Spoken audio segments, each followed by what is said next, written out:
बिस्मिल्लाहिर्रहमानिर्रहीम, अस्सलाम वालेकुम। कैसे हैं सब? आई होप आप सब हैरियत से होंगे इंशाल्लाह, और अल्हम्दुलिल्लाह मैं भी हैरियत से हूँ।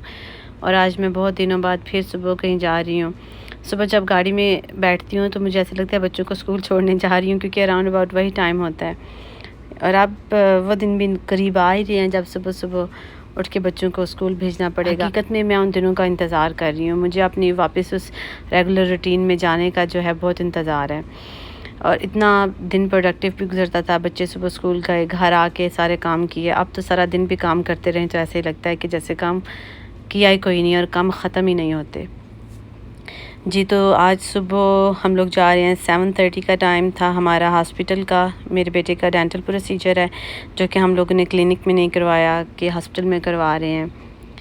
एनेस्थीसिया दे के वो बच्चे को सुला देते हैं और फिर उसके बाद वो आराम से डेंटल वर्क कर लेते हैं।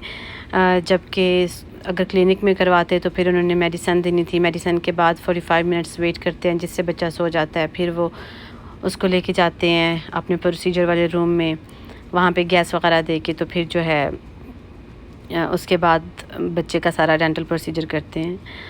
और मुझे पता था कि ये मेडिसन नहीं लेगा क्योंकि उस मेडिसिन का टेस्ट बहुत बुरा होता है, और वो बच्चे ने सारी मेडिसिन जितनी उन्होंने देनी होती है वो लेनी होती है एक ही गो में, और उसके साथ पानी भी नहीं पीना होता। एक छोटा सा सिप पानी का दे सकते हैं। प्रोसीजर करने से पहले कहते हैं कि 12 बजे के बाद बच्चा कुछ खा पी नहीं सकता, खाली पेट आना होता है। तो वो कोशिश यही करते हैं कि अर्ली मॉर्निंग की अपॉइंटमेंट्स दें। अच्छा, एनीवे, हुआ क्या था कि जब मैं हॉस्पिटल पहुंची हूँ, हम लोग गए हैं, लाइन में लगे हैं। ऑलरेडी हम लोग लेट हो चुके थे। 7:30 हमने पहुंचना था और 7:20 हम लोग घर से निकले थे, तो थोड़ा हमें देर हो चुकी थी। हम लोग गए हैं, लाइन में लगे हैं। लाइन में लगने के बाद वो जो भी उनका प्रोटोकॉल था वो सारा किया है। तो फिर वो मेरे से पूछती है कि आपको पता है आपने जाना किधर है? कि सारे हॉस्पिटल के सामने ये पड़े बैठे हुए थे, तो हॉस्पिटल के अंदर जाके तो बहुत जगह थी। तो मैं ऐसे कहने लगी कि हाँ मुझे पता है किधर जाना है। मैं जैसे पॉइंट आउट करने लगी तो एकदम से मुझे याद आया, ये तो वो जगह ही नहीं है जहाँ पे हमने प्रोसीजर कराना था। क्योंकि लास्ट टाइम जब इसका हुआ था इसी हॉस्पिटल में हुआ था, तो इस दफ़ा उन्होंने चेंज की हुई है जगह।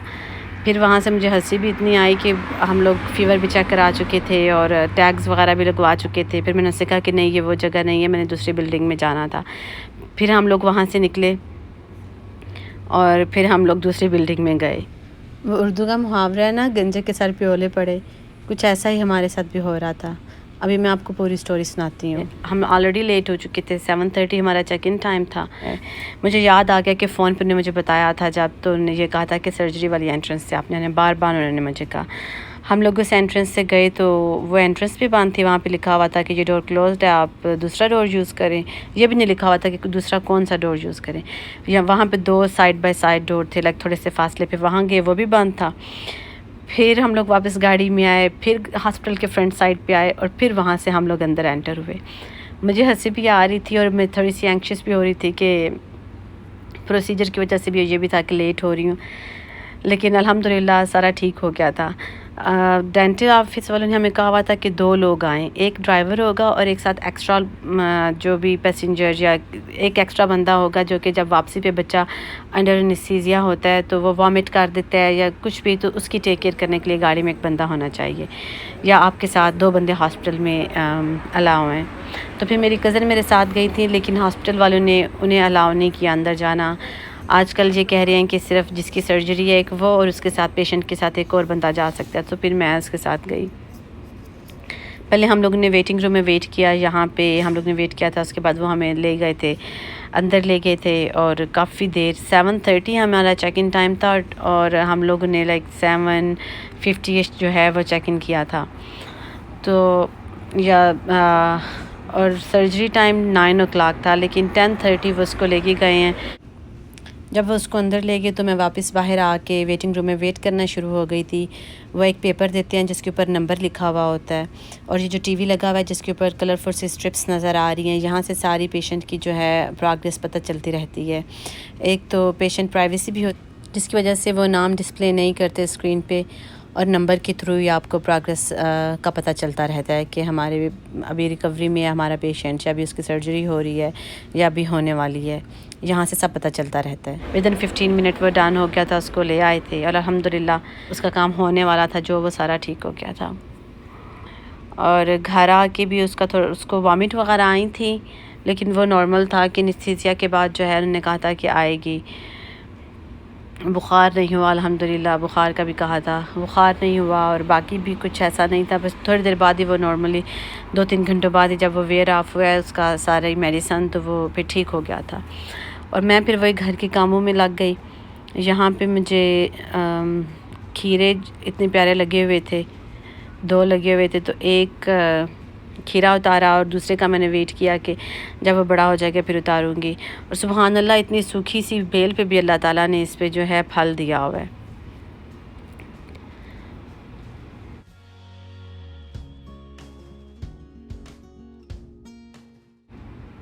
और ये जो है ये मिर्च है, इस पे काफ़ी मिर्चियाँ अब लगी हुई हैं, लेकिन एक मिर्च ऐसी थी जो कि बड़ी हुई थी। 2 मिर्चें ऐसी थी कि जो कि बड़ी हुई थी और जिनको मैंने काट लिया था।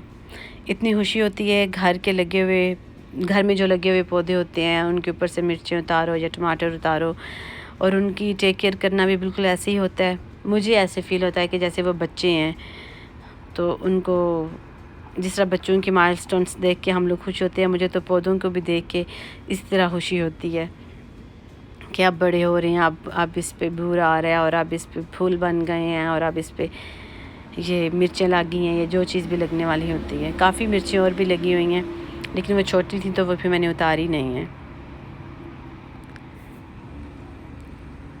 और ये एक और पौधा है जो मैंने लास्ट टाइम भी आप लोगों को दिखाया था, इसके ऊपर भी मिर्चें लगी हुई हैं। ये बेचारा पता नहीं क्या है, ये बड़ा ही नहीं हो पा रहा। अब मुझे लगता है कि कद्दू की बेल ने इसको बड़ा होने भी नहीं देना और इसको पकड़ लेना है। और ये मैं गार्लिक लेकर आई थी सैम्स क्लब से। सैम्स क्लब का मैंने सुना था कि गार्लिक अच्छा भी है और प्राइस में भी ठीक है। सो जब मैं लास्ट टाइम गई तो लेकर आई।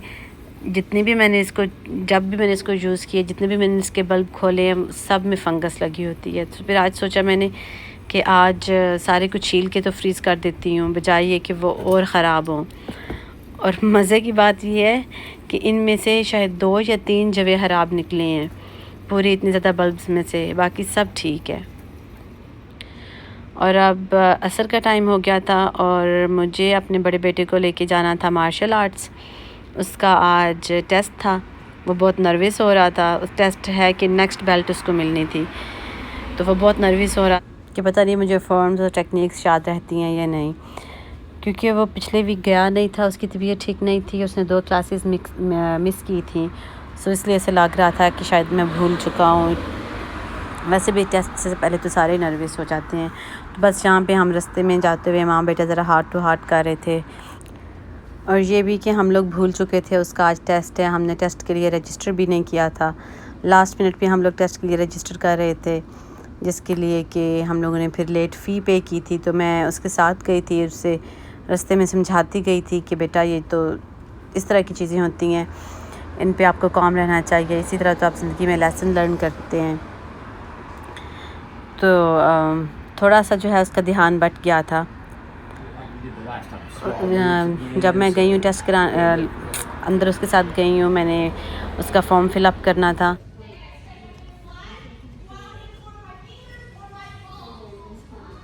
तो यहाँ पे अब मैं उसको वापस पिकअप करने के लिए आई थी, और गेस व्हाट, उसको नई बेल्ट मिल गई थी। बहुत खुश था कि मामा मुझे नई बेल्ट मिल गई है। और हम फीमेल्स की आधी ज़िंदगी तो यही सोचने में गुजर जाती है कि आज पकाना क्या है। और किसी ऐसे दिन जब मुझे समझ ना आए कि क्या बनाऊं, तो मुझे सबसे इजी चावल लगते हैं बनाना, क्योंकि वो मैं ख़ुद भी शौक़ से खा लेती हूँ। या फिर अगर सालन वगैरह पड़ा हो कोई, तो बच्चों के लिए बनाना हो तो मैं उनको पास्ता बना देती हूँ। तो आज भी मैंने सोचा कि चावल बना लेती हूँ, बच्चे भी शौक़ से खा लेंगे। उन लोगों को भूख भी बहुत ज़्यादा लगी हुई थी और इतने इम्पेशेंट हो रहे थे, सारे बार बार आके मेरे से सवाल कर रहे थे कि कितनी देर है। तो मैंने जल्दी वाला काम ये किया कि सोचा कि चिकन को वैसे ही भून के तो फिर मैं उसके चावल बना लेती हूँ। मुझे यखनी बना के चावल बनाना ज़्यादा अच्छा लगता है, उसका टेस्ट मुझे ज़्यादा पसंद है। लेकिन आज मैंने इस तरह बनाने लगी थी, तो फिर मुझे याद आया कि मेरे पास यखनी पुलाव का मसाला पड़ा हुआ है, तो मैं ऐसे करती हूँ कि उसका बना लेती हूँ। ट्राई करती हूँ कि उसके चावल कैसे बनते हैं। तो मैंने योगर्ट लेके उसमें हरी मिर्च लहसुन अदरक डाल के उसका पेस्ट बना के, तो वो जब प्याज़ों का रंग निकल आया था उसमें डाल दिए थे, और फिर मैंने मसाला आधा उसमें डाल दिया था। उसके बाद मैंने नमक चेक कर लिया था कि अगर मेरी मर्ज़ी के मुताबिक नमक है तो भी मैंने थोड़ा सा नमक और ऐड कर लिया था। तो चिकन डाल के उसमें भून के तो फिर मैंने उसमें चावल डाल दिए थे।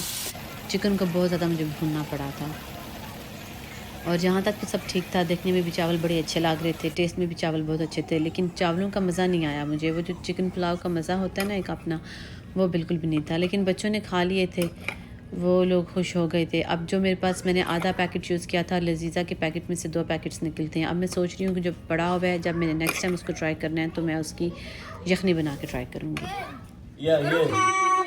Happy birthday to you. Happy birthday to you. Happy birthday dear Muhammad. Happy birthday to you. मेरा बेटा माशाल्लाह 10 साल का हो गया है, और मेरी कोशिश होती है कि जिस दिन उनकी बर्थडे होती है उस दिन हम लोग उसको सेलिब्रेट ना करें या केक ना काटें, किसी और दिन कर लें। मेरे दोनों बच्चों की अगस्त में बर्थडे होती है, तो मैं मिडिल का कोई टाइम जो है वो चूज़ कर लेती हूँ कि चलो दोनों जो हैं एक दिन अपना केक काट लेंगे। मैं एक अपनी छोटी सी कोशिश करती हूँ कि बच्चों को पता चले कि इस्लामिकली इसकी क्या वैल्यू है। लेकिन ऑब्वियसली जिस मुल्क में हम रह रहे हैं, यहाँ पे कुछ चीज़ें हम लोग बहुत स्ट्रिक्टली फ़ॉलो भी नहीं कर सकते अपने बच्चों की मेंटल सैनिटी के लिए, कि छोटे बच्चे इतनी जल्दी बहुत सारी चीज़ों को समझते नहीं हैं। बर्थडे सेलिब्रेट करना भी एक कंट्रोवर्सी है, इसलिए मैं इसकी डिटेल्स में नहीं जाऊंगी। लेकिन एक छोटी सी बात मैं यहाँ पे ऐड करूँगी कि मुझे पहले पता नहीं था कि जो कैंडल्स बर्थडे केक पे लगाते हैं वो क्यों लगाते हैं। जब मैं रिसर्च कर रही थी कि बर्थडे सेलिब्रेट करना क्यों गलत है, बच्चों को समझाने के लिए कोई वैलिड पॉइंट होना चाहिए। और जब मैंने बहुत सारे स्कॉलर्स को सुना, और एक बात जो मुझे नहीं पता चली वो ये थी कि जो बर्थडे कैंडल्स हैं ये पेगन्स लगाया करते थे। वहाँ का विंटर्स बहुत बुरा, तब विंटर्स बहुत उनके लिए बुरा हुआ करता था। तो वो लोग विंटर में अपने आप को गर्म रखने के लिए जो भी करते थे, हाइबरनेशन में चले जाते थे, या जिस तरह भी वो अपने आप को बचाया करते थे मौसम की सख्ती से। तो फिर जब विंटर गुजर जाता था और वो लोग बाहर निकलते थे, तो अक्सर उसमें से लोग मर जाते थे, और जो ज़िंदा रह जाते थे वो उसकी सेलिब्रेशन किया करते थे कि हमारी एज इतनी हो गई है। जो ज़िंदा रहते थे वो अपनी एज गिनते थे, और अपनी एज के लिहाज से वो कैंडल्स लगा के तो ब्लो किया करते थे। वो सेलिब्रेट करते थे कि हमने जो है नेचर को डिफ़ीट कर दिया है।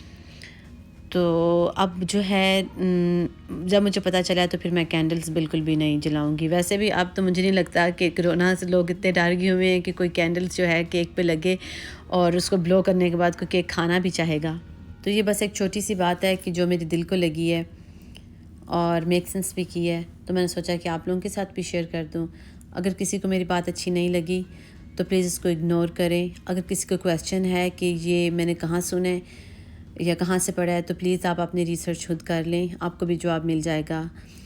और अब इंशाल्लाह ताला मैं आपसे नए व्लॉग में मिलूँगी। तब तक के लिए आप लोग अपना ख्याल रखिएगा, अपने इर्द गिर्द के लोगों का ख्याल रखिएगा, और मुझे दुआओं में याद रखिएगा। अस्सलाम वालेकुम।